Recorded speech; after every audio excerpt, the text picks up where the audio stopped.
I think it's incredible when we can gather together and kind of switch the mode of what we do in church and just have some moments of silence to reflect on what God's doing, to reflect on what he's calling us out to be. And those moments of silence when there's a lot of people in the room is always exciting for me. Because you can't go very many places in this world where you can grab that and be together with people.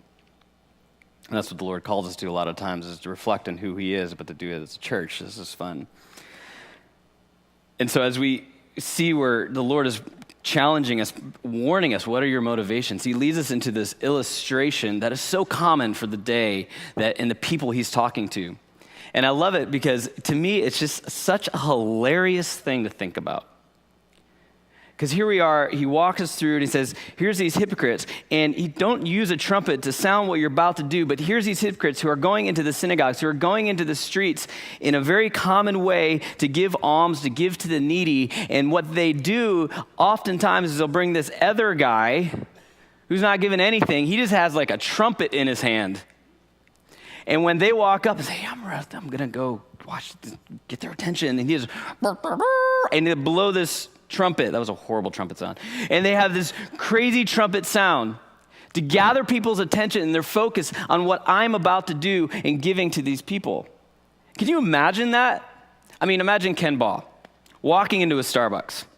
And he has a few extra coins, and he said, I'm going to give to the poor Starbucks baristas my extra change. But before he does, Adam Brown walks in with a trumpet and blows the trumpet. And that's kind of how they wander around, like Ken and his mini-me Adam. How awesome would that be? And every Starbucks, you'd hear trumpets like, oh, Ken got his coffee, gave to this poor barista. That'd be great.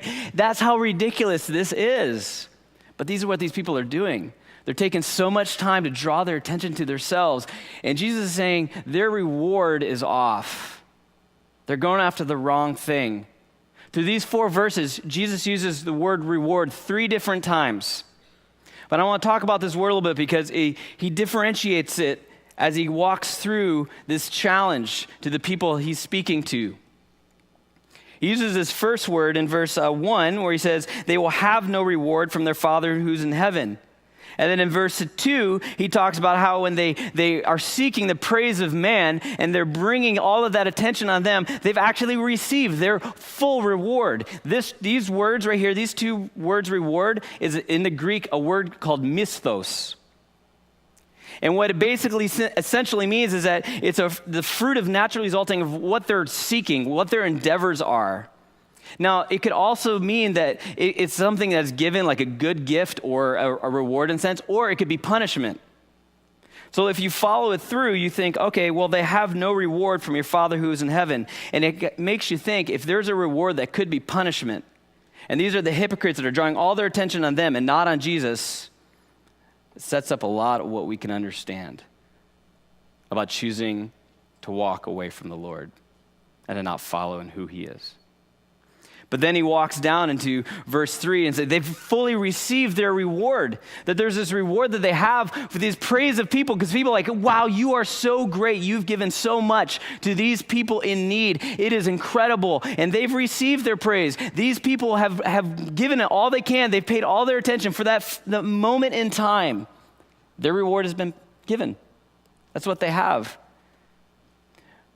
But what I believe Jesus is saying right here is that these rewards are worldly. They're fleeting. And if we're going to seek the right reward, we need to run from this kind of reward, because as we want the praise of men, it is fleeting. It'll only come for a moment, and then it'll be gone. And if you live in that way, you're always going to be waiting for the trumpet player to blow his horn so you can get your attention, just to make yourself feel a little bit better. But it's fleeting, because the praise of men will die. It'll fall apart. And if you're looking to do great things to try to get Jesus' attention, to get your way into heaven, it's not going to work. Salvation is a free gift. You don't earn it.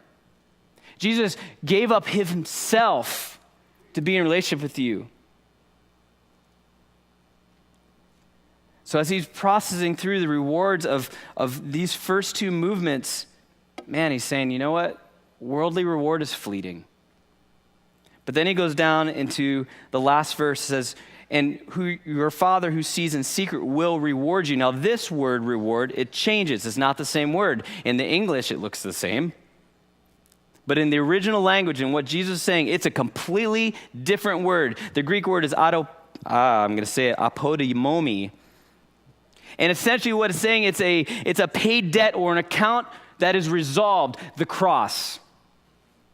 This is who Jesus is. He has paid your debt. And when he's looking at, when you do something in secret, he's going to reward you. He's given you eternal life with him. Do you see the change? How can you not?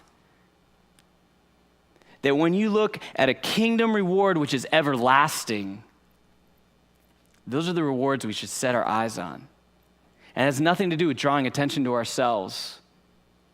It has nothing to do with making it about us or having some kind of a checklist that kind of we walk through as a Christian saying this is what we need to do to get Jesus' attention. Jesus' attention is already on us. He gave himself up on the cross for us. He's paid the debt for us. And he's calling us to run after that kingdom reward, that everlasting reward, to get rid of the fleeting rewards of the world and to run after him with all we have.